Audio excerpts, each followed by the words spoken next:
तो हेलो, इस वीडियो में हम पढ़ेंगे कार्डियक मसल्स के बारे में और स्मूथ मसल्स के बारे में। तो कार्डियक मसल्स एक ऐसी मसल है जिसके पास स्टिमुलेशन के लिए कोई हमें बाहर से स्टिमुलेशन की ज़रूरत नहीं पड़ती, ये खुद ही कॉन्ट्रैक्ट होती रहती है। तो हम जैसे हमें पता है कि हर मसल को स्टार्ट करने के लिए हमारे पास पेस मेकर होता है, ऐसे ही कार्डियक मसल का पेस मेकर होता है एसए मोड। तो जैसे हमने स्केलेटल मसल्स के बारे में पढ़ा था, कुछ प्रॉपर्टीज़ कार्डियक मसल्स की पढ़ते हैं। कार्डियक मसल्स का पेस मेकर होता है एसए नोड। कार्डियक मसल्स के नॉट बी टेटनाइज्ड, इसका मतलब है टेटनाइज्ड का मतलब होता है परमानेंट कॉन्ट्रैक्शन। जैसे कि एक स्केलेटल मसल में परमानेंट कॉन्ट्रैक्शन आकर के मसल कॉन्ट्रैक्ट स्टेट में बहुत टाइम तक रह सकती है, स्केलेटल मसल। ऐसे ही हम देखते हैं कि कार्डियक मसल्स में टेटनाइज्ड नहीं हो सकती है, क्योंकि इसमें टेटनी का फीचर नहीं हो सकता। इसका रीज़न है because majority of contraction lies in the absolute refractory period. Absolute refractory period हमने बताया था कि एक ऐसा फेज़, एक ऐसा ड्यूरेशन जब और एक नया स्टिमुलस मसल को स्टिमुलेट करके कॉन्ट्रैक्ट नहीं करा सकता। तो याद रखना है कि कार्डियक मसल्स में ज़्यादातर जो उसका कॉन्ट्रैक्शन फेज़ होता है वो एब्सोल्यूट रिफ्रैक्टरी पीरियड में होता है। एक कॉन्ट्रैक्शन होती है, जब तक वो कॉन्ट्रैक्शन पूरी नहीं होती एक नया कॉन्ट्रैक्शन उसको स्टिमुलेट नहीं कर सकता है। इसीलिए ये टेटनाइज्ड नहीं हो सकती। बॉडी में हाइपोकैल्सीमिया की वजह से हमें टेटनी देखने को मिलती है। तो कोई भी मसल है, स्केलेटल मसल है, वो टेटनाइज्ड हो सकती है, इसमें टेटनी के फीचर्स आ सकते हैं, बट कार्डियक मसल्स में कभी टेटनी नहीं होगी। दूसरी लाइन है टाइटिन। टाइटिन हमने पढ़ा था कि टाइटिन एक ऐसे फाइबर है, उसको मसल स्प्रिंग भी बोला जाता है, और उसका मेन पर्पस होता है it provides elastic recoil to the heart. अगर हार्ट कॉन्ट्रैक्ट है उसको वापस रिलैक्सेशन फेज़ में लेके आने की प्रॉपर्टी टाइटिन की वजह से आती है। हार्ट कॉन्ट्रैक्ट करता है लेकिन वापस अपने स्टेट में आ जाता है, कॉन्ट्रैक्ट करता है एंड वापस स्टेट में आ जाता है। तो ये जो वापस रिकॉइलिंग है, मतलब कॉन्ट्रैक्ट करके वापस नॉर्मलाइज होना, वो प्रॉपर्टी है टाइटिन की वजह से। सो अगर टाइटिन प्रॉपर्टी में डिफेक्ट हो जाता है हार्ट में, तो उसकी वजह से आती है डायलेटेड कार्डियोमायोपैथी। अब नेक्स्ट है फ्रैंक स्टार्लिंग्स लॉ पढ़ना है हमें।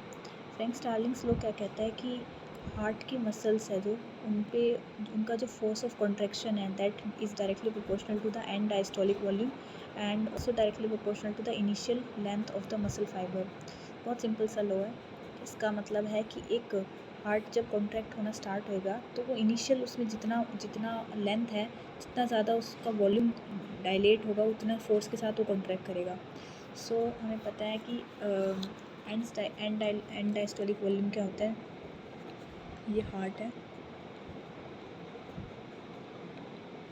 लेट्स से, ठीक है। अब सपोज़ एट्रिया से वेंट्रिकल्स में आता है ब्लड।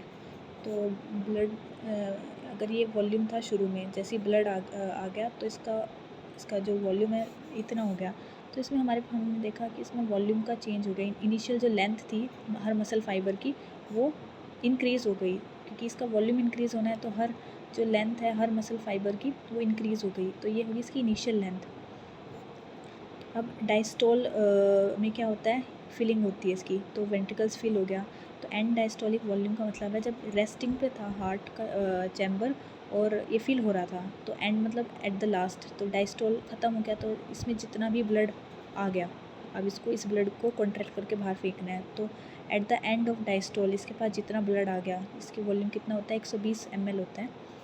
तो हार्ट के पास जितना वॉल्यूम आएगा कॉन्ट्रैक्ट करने के लिए उसको बोलते हैं ईडीवी।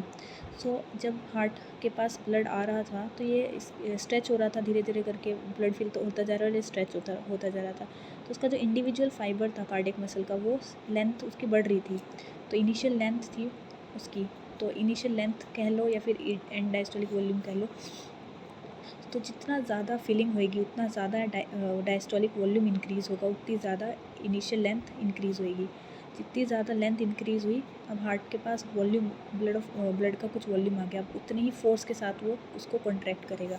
मान के चलते अगर शुरू में लेट्स से कि 120 ml आया, तो उसने कुछ फोर्स जनरेट करा होगा कि 5 का फोर्स जनरेट करा। अगर हम वॉल्यूम बढ़ा देते हैं, 200 ml कर देते हैं, तो उसके लिए उसको वॉल्यूम इंक्रीज़ करना, उसको फोर्स जनरेशन इंक्रीज़ करना पड़ेगा। ऐसे ही अगर हम कहते हैं 500 ml का ब्लड आ गया, बहुत ज़्यादा है, तो उसको और ज़्यादा फोर्स के साथ कॉन्ट्रैक्ट करना पड़ेगा। तो हम देख रहे हैं ना, जैसे जैसे वॉल्यूम इंक्रीज़ हो रहा है, उसको फोर्स भी ज़्यादा लगाना पड़ रहा है कॉन्ट्रैक्ट होने को। तो इसी को फ्रैंक स्टार्लिंग्स लॉ कहते हैं कि हार्ट कितना फोर्स जनरेट करेगा कॉन्ट्रैक्ट करने के लिए, उस ब्लड को बाहर फेंकने के लिए, वो डिपेंड करता है कि उसके पास ब्लड कितना आ रहा है, डायस्टोल के एंड में कितना वॉल्यूम आ रहा है। कम वॉल्यूम आ रहा है तो वो कम फोर्स जनरेट करेगा, ज़्यादा वॉल्यूम आ रहा है तो वो ज़्यादा फोर्स जनरेट करेगा। तो ये वाला है कि force of contraction is directly proportional to the कितना वॉल्यूम आ रहा है उसके पास। ठीक है।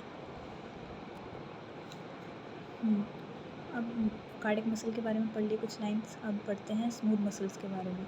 स्मूथ मसल के बारे में ये याद रखना है कि जैसे कार्डियक मसल का जो पेसमेकर था वो SA नोड है, ऐसे ही स्मूथ मसल में भी पेसमेकर होता है, उसको कहाल सेल्स बोलते हैं। और पेसमेकर का काम क्या होता है?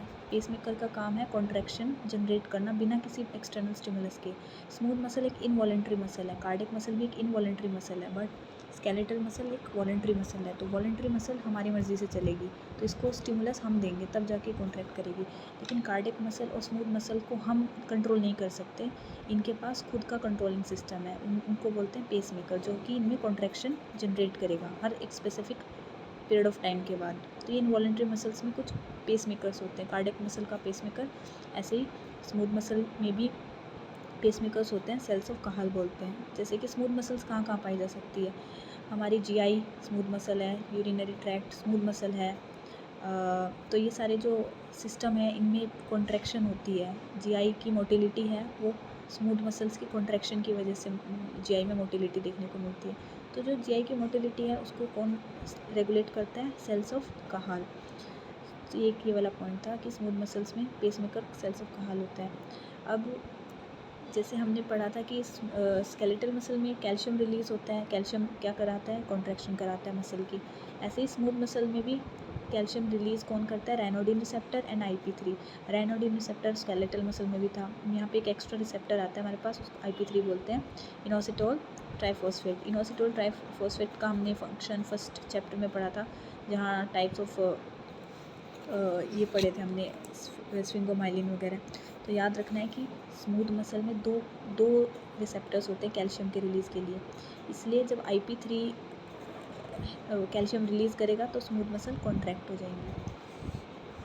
अब स्मूथ मसल्स में और क्या क्या चीज़ें हैं कि स्मूथ मसल के पास कोई टाइटिन नहीं है, जैसे कार्डियक मसल के पास टाइटिन था, स्केलेटल मसल के पास टाइटिन था। टाइटिन का फंक्शन क्या था? इट प्रोवाइड्स इलास्टिक रिकॉइल, वापस कॉन्ट्रैक्ट होकर वापस रिलैक्सेशन फेज़ में आना टाइटिन की वजह से था। स्मूथ मसल के पास कोई टाइटिन नहीं है, इसलिए इसमें इलास्टिसिटी नहीं है इस मसल के पास। दूसरी बात है कि गैप जंक्शंस, कुछ स्मूथ मसल्स के पास गैप जंक्शन है, कुछ के पास नहीं है। गैप जंक्शन किस किस के पास है? GIT में है, यूट्रस वाली स्मूथ मसल्स पे है, यूरिनरी ब्लैडर एंड यूरेटर्स, इन सब के पास गैप जंक्शन है। गैप जंक्शन का काम क्या था? एक सेल से दूसरे सेल में कुछ भी ट्रांसफ़र होना, वो इलेक्ट्रिकल सिग्नल भी ट्रांसफ़र हो सकता है, वो कोई सब्सटेंस भी ट्रांसफ़र हो सकता है, तो इन सब के पास गैप जंक्शंस है। गैप जंक्शन एब्सेंट किस में है? वैस्कुलर स्मूथ मसल्स, जो ब्लड वेसल्स की स्मूथ मसल्स होती है उसमें गैप जंक्शंस नहीं होते हैं। सो गैप जंक्शन इंपॉर्टेंट है, किस ऑर्गन किस स्ट्रक्चर के पास गैप जंक्शन एब्सेंट है? किस स्मूथ मसल के पास गैप जंक्शन एब्सेंट है? वैस्कुलर स्मूथ मसल के पास गैप जंक्शन नहीं होते हैं। ये हो गया। अब हाँ, ये बात जो अलग है बाकी की मसल्स से स्मूथ मसल में, वो है कि इसके पास एक्टिन मायोसिन तो है कॉन्ट्रैक्शन के लिए, इसके पास कोई Z लाइन नहीं है। Z लाइन हमने पढ़ी थी, एक सार्कोमेयर, दो Z लाइन के बीच में एक सार्कोमेयर होता है, तो इसके पास कोई Z लाइन नहीं है। Z लाइन के बजाय इसके पास डेंस बॉडीज़ होती हैं, तो इसको बस एज इट इज़ याद रखना कि no Z line but dense bodies. इसके पास कोई ट्रोपोनिन नहीं है। ट्रोपोनिन का क्या काम था? ट्रोपोनिन TINC, ट्रोपोनिन C का काम था कैल्शियम को होल्ड करके रखता है और एक्सपोज कर देता है मायोसिन बाइंडिंग साइट्स को। सिमिलरली यहाँ पर ट्रोपोनिन नहीं है कोई कैल्शियम को होल्ड करने के लिए, बट हमारे पास कैल्शियम को एक दूसरा प्रोटीन है जो कि कैल्शियम को होल्ड करता है, उसको बोलते हैं calmodulin. So no troponin but calmodulin which holds the calcium in the smooth muscle for contraction. So ये होगी स्मूथ मसल्स के बारे में कुछ बातें।